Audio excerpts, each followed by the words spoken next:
శాంతం శాశ్వతమప్రమేయమనఘం నిర్వాణశాంతిప్రదం బ్రహ్మాశంభుఫణీంద్రసేవ్యమనిశం వేదాంతవేద్యం విభుం రామాఖ్యం జగదీశ్వరం సురగురుం మాయామనుష్యం హరిం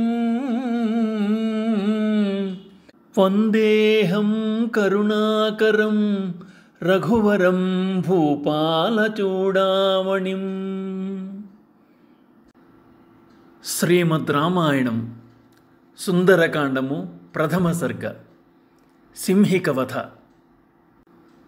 నాగమాత సురసను యుక్తితో మెప్పించిన హనుమ ఆకాశ మార్గమున తన ప్రయాణాన్ని తిరిగి కొనసాగించాడు. హనుమ వెడుతున్న ఆకాశ మార్గం దేవతలకు సమర్పింపబడిన హవిస్సులను తీసుకుపో అగ్నిదేవునికి మార్గం. సూర్యచంద్రులు, ఇతర గ్రహములు, అశ్విని ఆదిగా గల నక్షత్రములు వెలసిల్లుతున్న ప్రదేశం. గంధర్వ నాగ యక్షులు మసులుతున్న త్రోవ. అది స్వచ్ఛం, నిర్మలం. విశ్వవసుడు అను గంధర్వరాజు నివసించు స్థలం, మంగళకరం. ఆ గగన మార్గంలో దేవేంద్రుని గజములు సంచరిస్తున్నాయి. అటువంటి ఆకాశ మార్గమునందు వాయుసూనుడు సీతమ్మ వారి జాడ తెలుసుకొనుటే దీక్షగా గలిగి గరుత్మంతుని వలె వేగంగా సాగిపోతున్నాడు. మబ్బులను ఛేదించుకుంటూ వెడుతున్న హనుమ మెరుపు తీగల వలె తడుక్కుమని మెరుస్తున్నాడు. ఎటు చూసినా అటే గోచరిస్తూ మారుతి రెక్కలు కలిగిన పర్వతం వలె ప్రకాశిస్తున్నాడు. అలా ఆ మహార్ణవంపై ఆకాశంలో దూసుకుని పోతున్న ఆంజనేయుని సముద్రంలో ఉన్న సింహిక అనే రాక్షసి చూసింది. సింహిక నామ సాఘోర జలమధ్యే స్థితా సదా ఆకాశగామినాం ఛాయా మాక్రమ్యాకృష్య భక్షయేత్. భయంకరమైన సింహిక అను ఛాయాగ్రహం ఎల్లప్పుడూ సముద్రమున ఉన్నదై ఆకాశమున పోవు వారి ఛాయను పట్టి ఆకర్షించి భక్షించి వేస్తుంది. మహాకాయుడైన హనుమను చూచి ఎలాగైనా అతన్ని ఆహారంగా చేసుకుని తినాలి అని తలచింది ఆ రాక్షసి ఛాయాగ్రాహిని. ఆమె హిరణ్యాక్ష హిరణ్యకశిపుల సోదరి అని, సింహికగా వ్యవహరింపబడుతున్న రాహువు తల్లి అని చెప్తారు. సూర్యచంద్రులను సైతం మృంగివేయగల శక్తి గలదని, పైన వెళ్తున్న దేనినైనా నీడను బట్టి లాగగల శక్తిని బ్రహ్మ నుండి వరంగా పొందిందని పురాణాల్లో చెప్పబడినట్లుగా తెలుస్తోంది. తలచినదే తడవుగా సింహిక ఆంజనేయుని ఛాయను ఒడిసిపట్టి వెనక్కు లాగసాగింది. పైన ఎదురుగాల్లో వేగంగా వెడుతున్న హనుమకు తన పరాక్రమం కుంటుపడుతోందా అన్నట్లు తోచింది.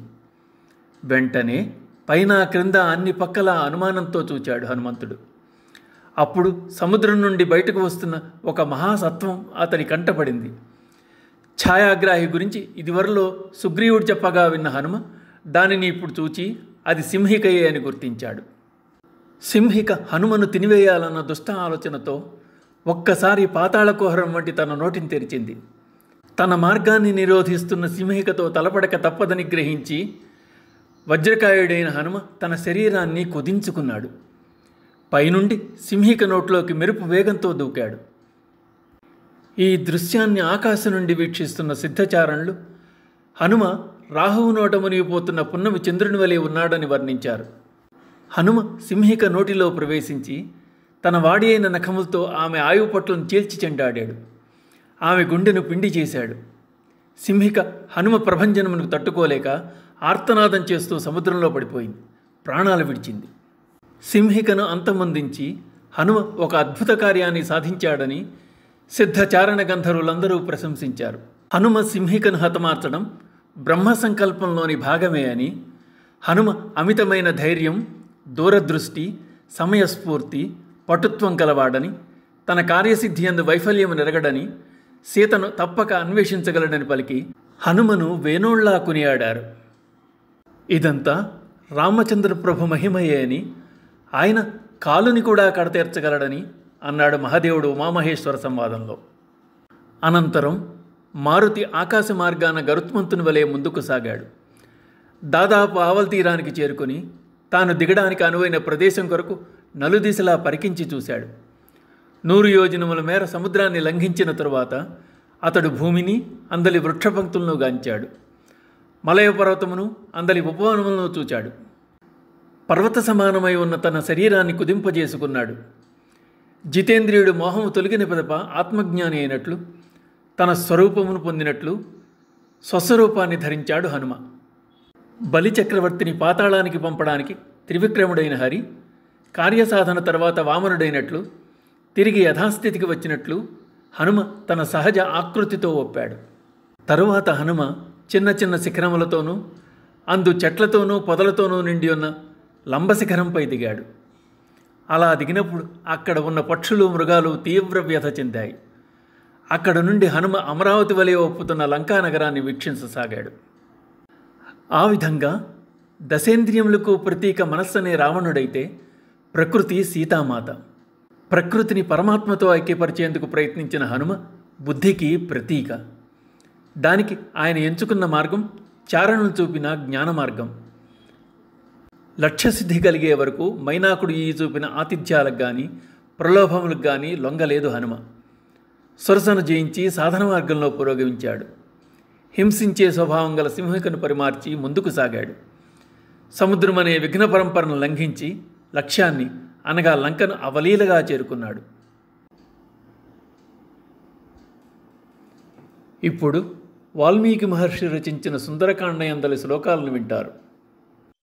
సేవితే వారిధారాభిః పతగైశ్చ నిషేవితే చరితే కైశికాచార్యైః ఐరావత నిషేవితే సింహకుంజరశార్దూల పతగోరగవాహనైః విమానైః సంపతద్భిశ్చ విమలైః సమలంకృతే వజ్రాసని సమాఘాతైః పావకైరుపశోభితే కృతపుణ్యైర్మహాభాగైః స్వర్గజిద్భిరలంకృతే వహతా హవ్యమత్యర్థం సేవితే చిత్రభానునా గ్రహనక్షత్రచంద్రార్క తారాగణ విభూషితే మహర్షిగణ గంధర్వ నాగయక్ష సమాకులే వివిక్తే విమలే విశ్వే విశ్వావసు నిషేవితే దేవరాజ గజాక్రాంతే చంద్రసూర్యపథే శివే వితానే జీవలోకస్య వితతే బ్రహ్మ నిర్మితే బహుశః సేవితే వీరైః విద్యాధర గణైర్వరైః జగామ వాయుమార్గేతు గరుత్మానివ మారుతిః హనుమాన్ మేఘజాలాని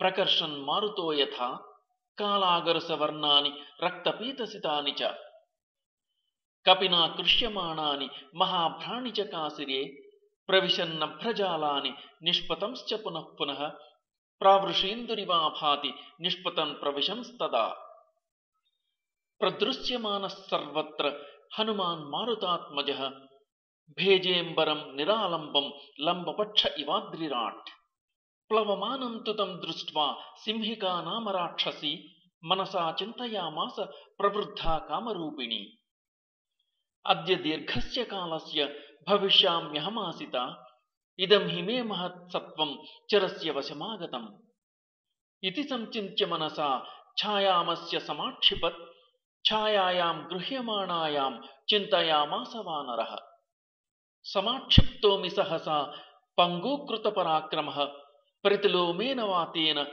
మహానౌరివ సాగరే తిర్యగోర్ధ్వమధశ్చైవ వీక్షమాణస్తతః కపిః దదర్శ మహత్సత్వం ఉత్థితం లవణాంభసి తద్దృష్ట్వా చింతయామాస మారుతిర్వికృతాననం కపిరాజేన కథితం సత్వమద్భుత దర్శనం ఛాయాగ్రాహి మహావీర్యం తదిదం నాత్ర సంశయః సతాం బుద్ధ్వార్థతత్వేన సింహికాం మతిమాన్ కపిః వ్యవర్ధత మహాకాయః ప్రావృషీవ బలాహకః తస్య సా కాయముద్వీక్ష్య వర్ధమానం మహాకపేః వక్త్రం ప్రసారయామాస పాతాళాంతరసన్నిభం ఘనరాజీవ గర్జంతి వానరం సమభిద్రవత్ సదదర్శ తతస్తస్య వివృతం సుమహన్ముఖం కాయమాత్రం చ మేధావి మర్మాణి చ మహాకపిః సతస్యా వివృతే వక్త్రే వజ్రసంహాననః కపిః సంక్షిప్య ముహురాత్మానం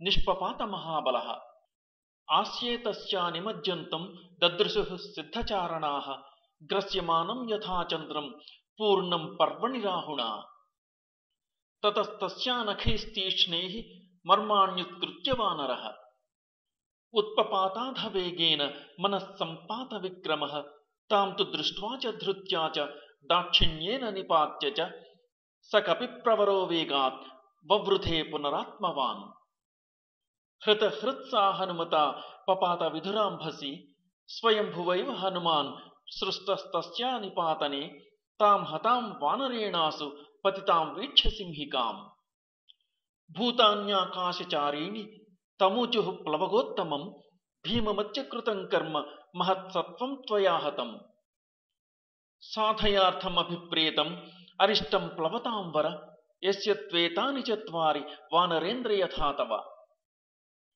धृतिर्दुष्टिर्मतिर्दाक्ष्यं स्वकर्मसु न सीदति सतैः सम्भावितः पूज्यः प्रतिपन्नप्रयोजनः जगामाकाशमाविश्य पन्नगाशनवत्कपिः प्राप्तभूयिष्ठपारस्तु सर्वतः प्रतिलोकयन् योजनानां शतस्यान्ते वनराज्यं ददर्श सः ददर्श च पतन्नेव विविधद्रुमभूषितम् द्वीपं शाखामृगश्रेष्ठो मलयोपवनानि च सागरं सागरानूपं सागरानूपजान्द्रुमान् सागरस्य च पत्नीनां मुखान्यपि विलोकयन् समहामेघसङ्काशं समीक्षात्मानमात्मवान् निरुन्धन्तमिवाकाशं चकारमतिमान्मतिं कायवृद्धिं प्रवेगं च मम दृष्ट्वैव राक्षसाः मयि कौतूहलं कुर्युः इति मेने महाकपिः ततः शरीरं संक्षिप्य तन्महीधरसन्निभं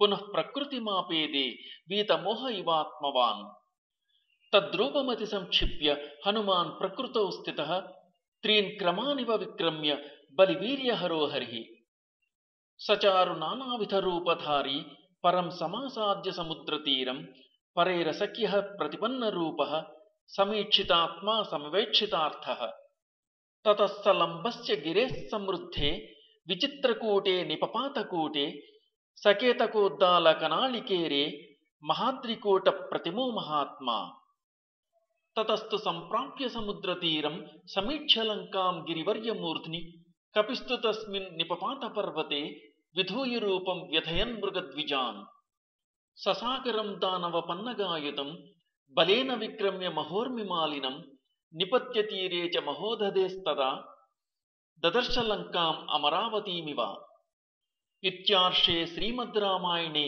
वाल्मीकीये आदिकाव्ये सुन्दरकाण्डे प्रथमः सर्गः।